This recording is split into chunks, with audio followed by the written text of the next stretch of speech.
Which game we got next? Oh, Titans at Cardinals. Oh, baby.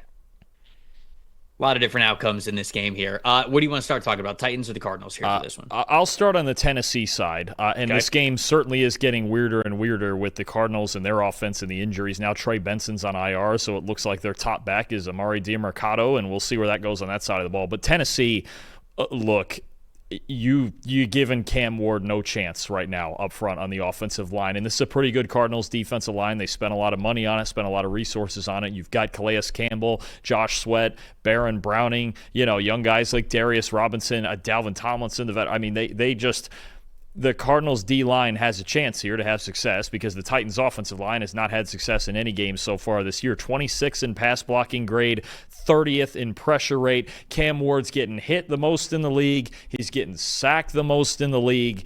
They got to give him a chance. At some point, if the Titans are going to score points, and this goes in the run game too with Tony Pollard, but if they're going to score points and Cam Ward is going to have success on a down-to-down basis, they have to protect him. It just has to be better. I mean, you look at the big-name guys, Dan Moore making all the money he is at left tackle, Peter Skoronski, first-round pick. J.C. Latham was out last week, not sure what his situation is yet this week. Lloyd Cushenberry at center, Zeitler.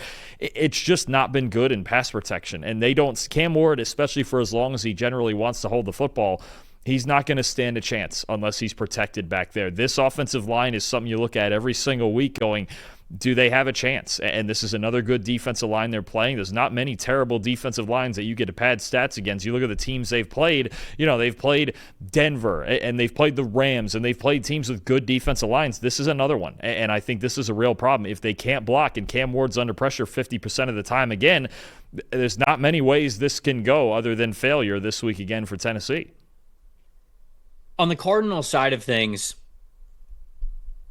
this should be a win, right? I mean, you don't like saying that about NFL games, and with the Titans having Cam Ward, I feel like I can never fully count them out, truly. But it's been such a struggle for the Tennessee Titans that the Arizona Cardinals, especially with them hosting this, really has to be a win here for them.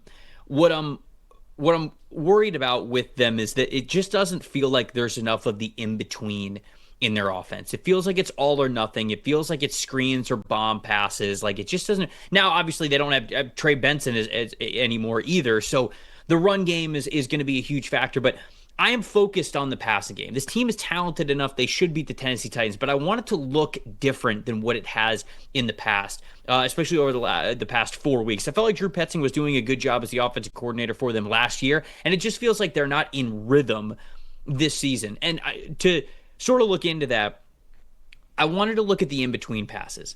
Passes of 5 to 15 yards can be outside the numbers, could be inside the numbers. It didn't really matter. I just want to see targeting sort of that intermediate part of where you want the ball to go and where you want to be able to still stress defenses out.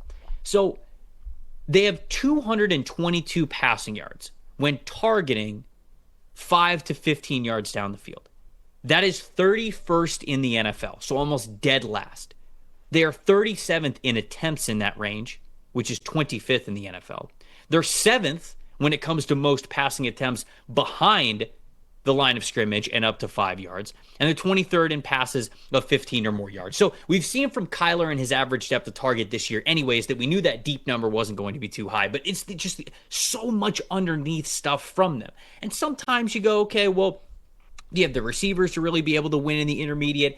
Yes, I think they do, and I think that they won well enough last year. Now, was it a major part of what they were doing last year? No, they were still, I believe it was 23rd in the NFL in total passing attempts of 5 to 15 yard range, but it's better than 31st in the NFL. And when you look at the guys that Kyler could throw the ball to in that range, or that he would, Trey McBride has a 93.0 receiving grade on those 5 to 15 yard passes, or this was all of last year, excuse me. That was 7th best. That was the 7th best receiving grade in the NFL for passes of that range. And Marvin Harrison Jr., where his score was 44th in the NFL amongst all receivers, it was still an 86.5. When I say receivers, you're throwing tight ends and even running backs into that as well, who maybe had gotten into that range. So you have legit options in the middle of the field. And I think that's what you need to prioritize in this game. Get something in the in-between going, because right now it just feels like it's either underneath or sometimes those deeper passes, but we've even seen like they're not really attempting a lot of the deeper passes as well. I think you got to open up that intermediate middle of the field, and I think you have the right players to do it. It just doesn't feel like it's been a part of their game plan to this point in the season. And with them now down James Conner and Trey Benson, passing the football in a way that keeps the defense on their toes, that forces them to defend every blade of grass, if you will, is going to now become paramount. And I think it's that intermediate part of the field that's going to be really important to see if they're able to attack that this week. Yeah, no, I agree. I think if there's a spot for Marvin Harrison Jr. to go out and have a big game, it's this one. Because the Titans defending on the inside with guys like Xavier Woods and Roger McCreary, they've been okay, so Trey McBride might have a good battle in there. But when you look on the outside where the Titans are running out at outside corner right now, L'Jarius Sneed is really struggling. Jalen Armour-Davis, they just recently traded for from Baltimore. He hasn't been great throughout his career. I think Harrison's going to have some good matchups, and he's got to win some of those matchups. If he goes out there and has a really good day, I think the Cardinals can cruise to a win. But if it's a struggle with the chemistry and they're just not willing to throw downfield, that's a scenario where you see this game staying within range for Tennessee. I have the Cardinals winning 27-10. All that to say. What do you have as a final score here? I have it 23-10. I think the running back injuries, it's not great to have Amari DiMercato and maybe Bam Knight as your running backs on game day. I still think the Cardinals' offense is a bit conservative, but this Tennessee Titans team, they just have a hard time scoring, right? So I think it could be even lower scoring than that, but I have it 23-10 Arizona.